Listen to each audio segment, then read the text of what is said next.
Okay. Hi, I'm Alexander. I'm a review software developer. Hi, my name is Roni. I do technical design. I'm Shokokar, I'm target information. I'm Carly Freeman and I'm charged in marketing. I'm Mace Rioni and I'm marketing communication. I'm Jake Overstan, I'm the lead of creative design. And I'm Anushka Khat, I'm the strategy and research design. Awesome. So we just want to start out by saying thank you to every single person that is here. We really appreciate all of you guys being here, taking time out of your day, taking us seriously and showing up, giving us input on our solution, our ideas, and just who we are in general. So thank you so much for being here. Next slide. Okay, so we are Vigilance Safety, and we are here to develop solutions that help solve school shootings and reduce casualties. And the agenda for what we're doing today overall, like in this presentation, we're just going to go over quickly who we are, and then the problem that we're trying to solve, our solution, some challenges for that solution, our timeline and kind of next steps that we're going to do with our solution, and how you guys can help. So we're just going to do a quick brief introduction about who we are and how we came to who we are now. So we started off by being a team in this program called Destination Imagination, where we kind of just solve problems through performances and creative thinking and kind of just teamwork and all that kind of stuff. And so we've been doing this for about 7 years with a few people in and out. And recently we've been going to globals, actually since 5th grade we've been going to globals, but recently we just went to globals, and we got first place through our solution thanks to a lot of help from a lot of people.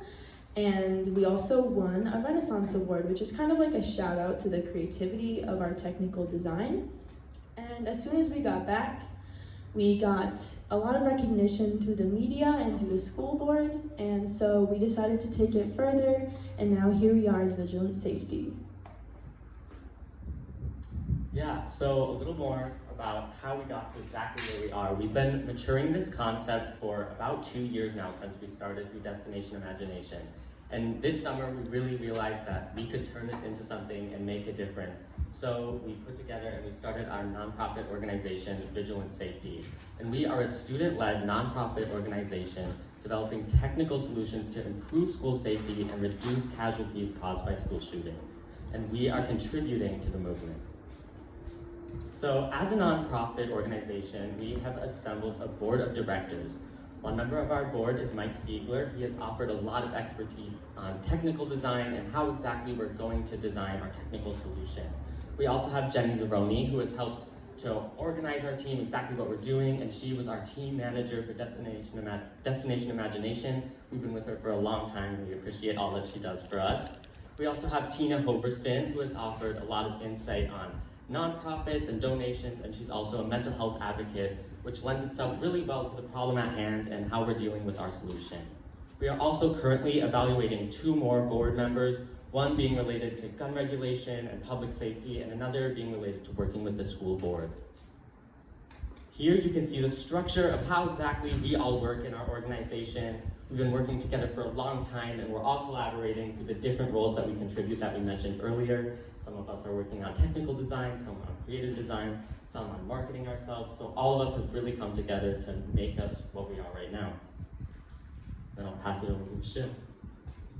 So as Vigilance Safety, we want to address the issue of school shootings in the U.S. School shootings are a major issue in the U.S., and it's only expected to rise as change continues to not be enacted. In this graphic, with data from the CDC that was published by the Washington Post, you can see a school shooting occurrence in the U.S. from 2000 to 2021. As you can see, each cluster represents a school shooting event, and each dot in each cluster represents a student that was exposed to that event. The number of clusters and size of each cluster roughly remains the same from 2000 to 2010. However, in the last 8 years, the number of school shootings and school shooting occurrence has increased dramatically, which is primarily shown by the data from 2021. I'd also like to touch on school shooters and more about school shooting occurrence. As you can see on the graph on the left, this indicates the median age of school shooters in the US. The average age of a school shooter is only 16 years old, which means a school shooter cannot even legally apply for a gun permit. The chart on the right with more data from the CDC indicates the deadly school shooting increased in the last 20 years, as shown by 93 deadly school shootings in 2020 and 2021, and only at 10 in 2009. I'd also like to touch on the economic cost of gun violence in the U.S., as it's not talked about that often. Gun violence can cost the U.S. upwards of $557 billion, and this comes down to three major costs. First, the immediate cost, which is at the shooting scene, medical costs that are there right away, and more about the school shooter and victims. Then we have the subsequent costs, which involves criminal justice fees, medical insurance, and medical fees. And lastly, the last cost estimates the quality of life lost from the victim's families and friends, and more. The Department of Education funding only has roughly about $88 billion on average for the U.S. federal budget. Finally, I'd like to talk about how, even though there's definitely a lot of controls out there, legislation is not enough. As shown in the graph on the right, the 21 states in blue have adopted permit to purchase and background check policies. However, even though this is not causation, the graph on the right shows school shooting occurrence in the U.S. Therefore, other controls and reforms are necessary, and that's where we would step in as vigilance safety and offer a technical solution. When looking at current action, we can see that there are a variety of efforts being made to end school shootings. These efforts range from raising awareness to advocating for change to even developing solutions. For example, when looking at the Sandy Hook Promise, we can see that they're pushing for mental health checks in schools and mental health representatives. March for Our Lives is organizing nationwide marches and protests advocating for change. Everytown Research and Policy gathers information and raises awareness about school shootings, and Make Our Schools Safe is proposing security-based solutions for school shootings. As you can see, the majority of the organizations out there focus mostly on raising awareness and advocating for change. We hope to step in and join their efforts by making what we believe to be the biggest step, developing solutions. More specifically, we hope to integrate our technical solutions and to complement what's already being done, like raising awareness and advocating for change. We know that the road ahead won't be easy. In fact, it's going to be long and rough. This year, we plan to continue to raise support in order for next year to begin to develop a functional prototype. After next year, we hope to move out to contract manufacturing, where we can actually begin to make our technology. And by 2029, we wish for small-scale implementation of our technology. After 2030, we hope for nationwide implementation. Next, let's take a deep dive at our solution. This is where we come in to help. Here is a quick animated overview of our solution. As it is now, most schools don't have any method of detecting an unregistered gun when it enters the premises. This gives school shooters easy access inside schools and prevents staff and students from recognizing that a threat is in or near the building, leaving them vulnerable to attack. However, Vigilance Safety can help flip this script. We are a student-led organization aiming to improve school safety to prevent and reduce injuries and casualties from school shootings. Our team has worked hard to develop a solution using proximity tags, also known as RFID tags. These tags will be built into guns, allowing each gun to be detected if within 3 meters of one of the proximity tag scanners located near a school entrance. Once a gun's tag is detected, an automatic school lockdown will be triggered, preventing the shooter from entering the building. The detection of the proximity tag can also trigger alarm systems within the school and contact authorities to respond to the scene immediately. With our threat detection and response system, we will prevent shooters from entering schools and reduce casualties caused by school shootings. To improve school safety, Vigilance Safety is here to help.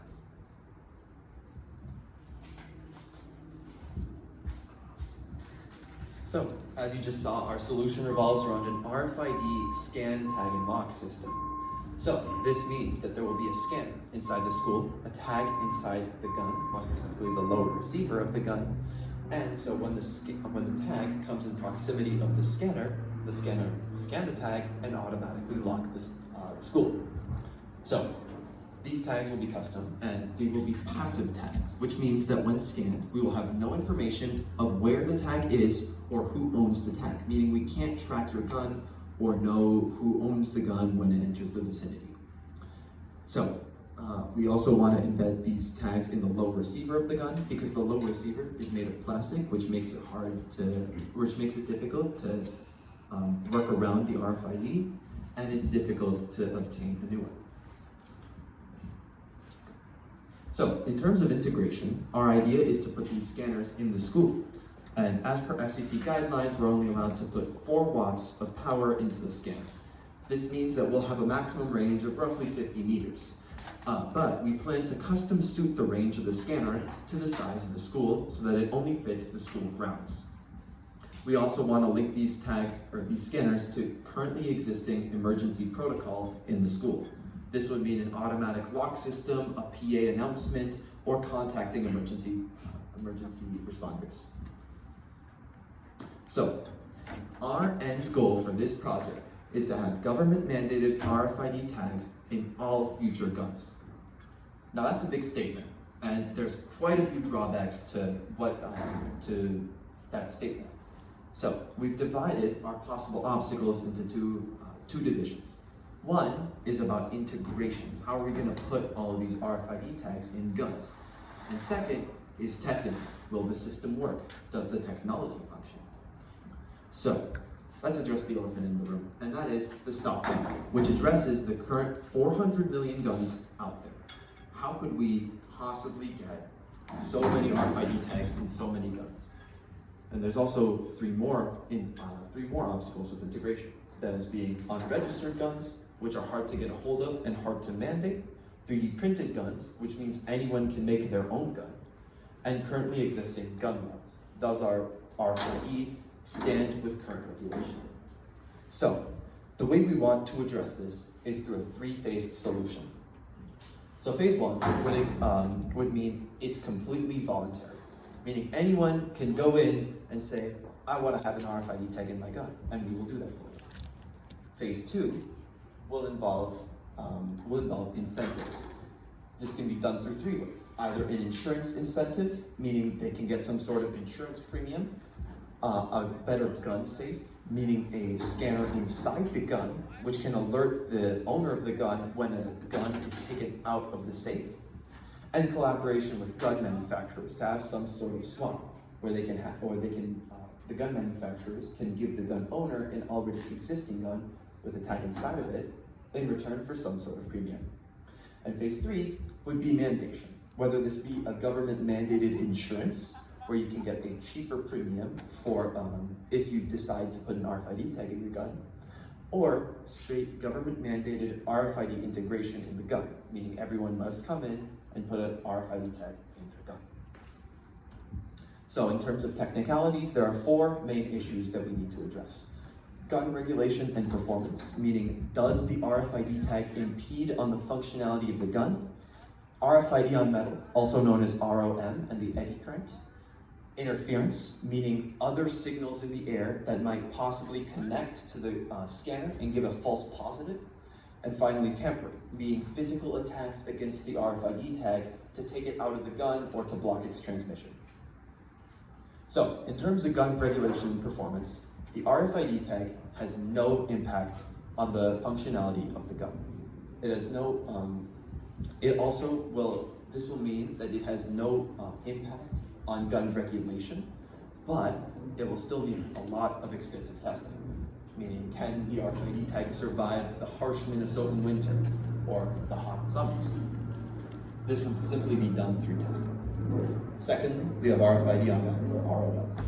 So this is an important issue because whenever a piece of metal is touched to the antenna of the RFID tag, it will detune it through a process known as the eddy current.